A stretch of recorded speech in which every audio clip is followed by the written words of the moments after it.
సహనం దాటితే ఖచ్చితంగా అది రియాక్షన్ అవుతుంది. వెయిట్ చేస్తుంది.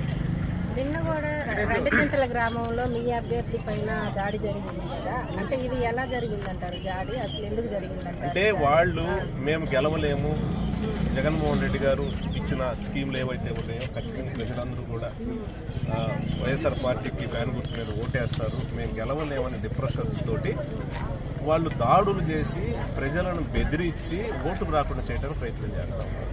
నిన్న రెండచింతల్లో అదే జరిగింది.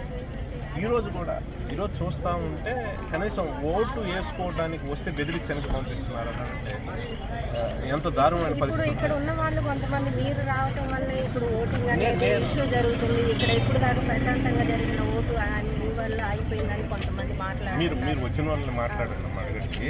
నేను ఒక అభ్యర్థిగా ఓటింగ్ సరళ ఎట్లుందో చూసుకోవాల్సిన బాధ్యత నాకుంది. ఎవరైనా ఓటు వేసే వాళ్ళు ఉంటే